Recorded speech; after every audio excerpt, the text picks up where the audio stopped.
Welcome to Allie's Attic Show, where you never know what kind of surprise you'll find in my attic. I'm your host, Allie, and today my surprise is a North Carolina native who puts a new spin on classic rock roots. Please welcome John Foley. Hi, John. Hey, how are you? I am doing well. How are you? I'm doing great. Awesome. Okay, so I've obviously listened to your music. I listen to everybody's music that comes on my show. In your bio, it says that your music is reminiscent of Tom Petty and Fleetwood Mac. And before the interview, I was telling you that it really reminds me of Tom Petty, which is it's a great compliment. Yeah, totally it is. And it's so sad that he left us. But John, tell me when you decided that this is what you were going to do. And I mean, you've released your sophomore EP, Spectres. Yes. So, like, how old were you when you started doing this? Well, my father is a musician, so I've always kind of been around music. But I didn't really start playing music until I was maybe 16. I think is when I really started playing guitar and really got interested in it. My guitar was always kind of a tool just so I could sing with something. Mm-hmm. And so most of my songs are based on acoustic guitar because they're just written from a vocal melody, and then I put chords to them. Okay. And so my father plays bass, and he's always been playing around Charlotte, where I grew up, and my room was actually right above where the practice room was. So I would go to sleep as a kid a lot with my room rattling from the drums. And he tried to teach me guitar a few times when I was younger, and I wasn't really into it. And then I came back when I was, like I said, about 16, and was really into it. Wow. So you've been doing this since you were 16 years old? Yes. I've been kind of writing for a while. I found like little stupid songs that I wrote when I was much younger than that, just like scribbled down in a notebook. And so you've obviously gotten better because I've listened to your songs. Oh, yeah. It's kind of tough to read some of the old stuff sometimes. Like, ooh, yeah, I guess. why did I write that? I know. I did the same thing. I used to write poems. I don't know why. I'm not a poet, trust me. And my mom saved all the stuff, and when I read them, I was like, oh my God. Like, did I write this? It's like no one can ever see this. Exactly. This has got to go in the vault. Okay, so where do you, so you're 22, right? Yes. Okay. So where do you get your inspiration to write the songs that you're writing? Because, I mean, the songs are amazing. The vocals are crazy. So where do you... Thank you. Thank you so much. You're welcome. It really depends. Sometimes I'll hear another song and have like a few words that I like, and I'll write down a line and come back to it and build a song just from a line. Sometimes it's a little melody. Sometimes it's a guitar riff. That's usually not the case, but sometimes I'll kind of write words around guitar.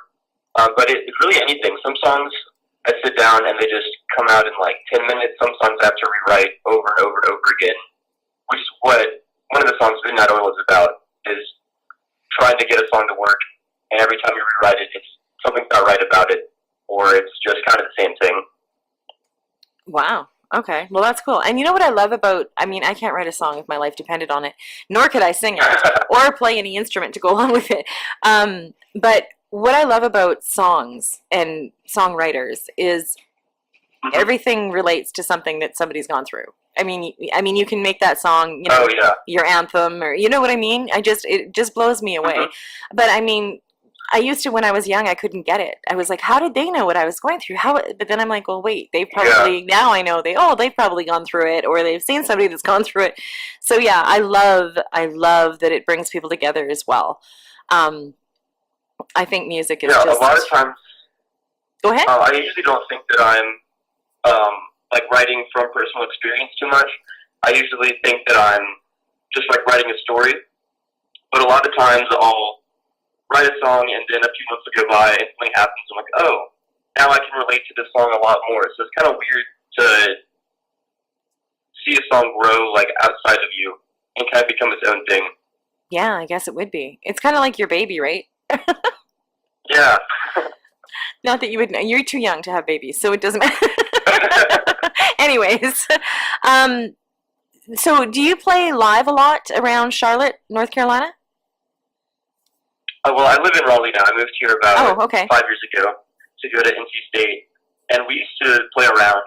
But I'm in between a band right now, so it's hard to keep steady people in the band. So I'm starting to do more solo stuff, but we don't play it live a whole lot right now. Okay. Okay.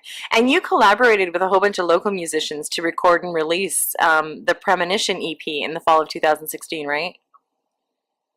We did, yeah. So like I said, with my dad being in the Charlotte scene, he knows all these great musicians that came in and became like the session musicians for those. So I just recorded rhythm guitar and vocals, and then had just people come in and say, ask them to play what they felt like the song needed, and it came together really well. Wow, yeah, it did. So, was it your idea to make sure you sounded like Tom Petty and Fleetwood Mac, or is that something that just happened? I think there's only been one song where I've actually tried to sound like Fleetwood Mac or Tom Petty, but because I listen to them so much, especially Tom Petty, I think it just comes out. Like there's an album that's about 3 hours long. It's called The Live Anthology. It's a collection of a bunch of live performances, and I can't tell how many times I've listened to that song or listened to that album, how many hours I've spent with that. So I think it's just because I'm just around it so much, that's what it sounds like. Ah, well, that makes sense. That makes sense. Fleetwood Mac is one of my most favorite bands in the entire world. I wanted to be Stevie Nicks when I grew up. Like, that's who I wanted to be. So I love their music, and you can really, really hear it, especially in Midnight Oil. That's one of the ones that reminds me of Fleetwood Mac. And then Fortune kind of reminds me of Tom Petty. Like, you can really hear it. You can hear the influences. So that's very cool. So now that you've been doing this for a while, I mean, you are still young, but you've obviously gone through stuff to, get you to where you are. If you had any advice to give any, like, artist that's out there, new artist or an artist that's, struggling out there, what do you think you'd tell them based on what you've gone through, John?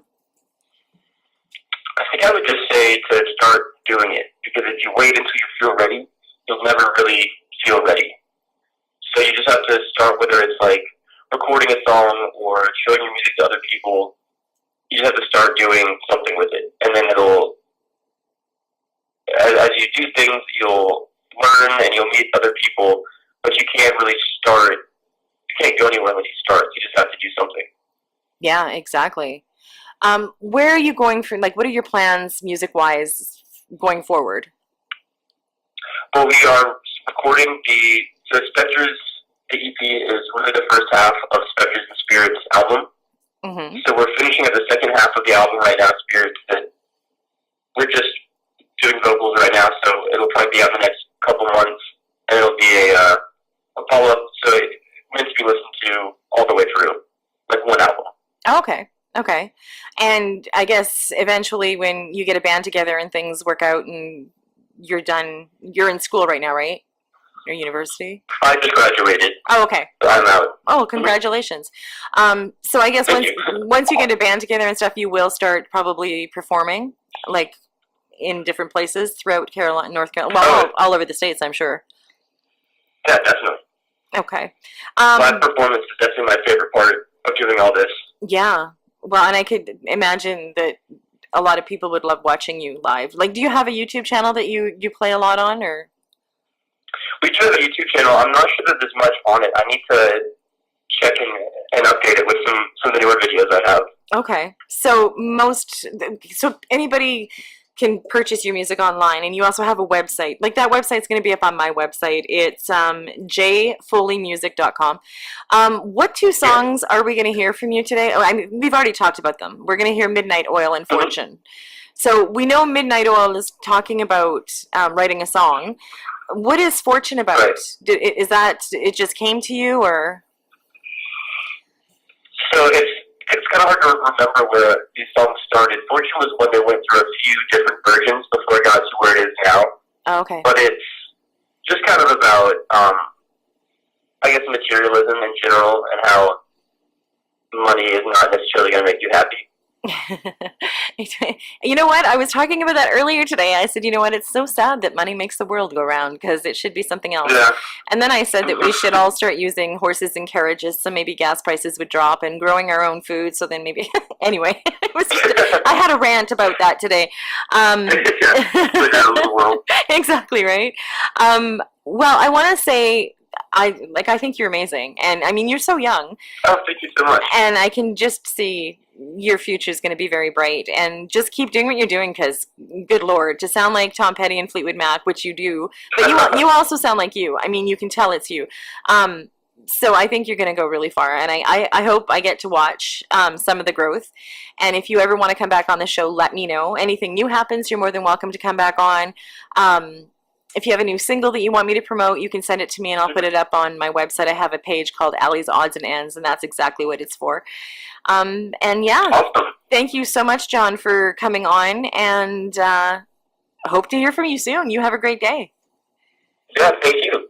You are welcome. And thank you for joining me on Allie's Attic Show. Keep checking my website because you never know what kind of surprises you're going to find in my attic. Cheers.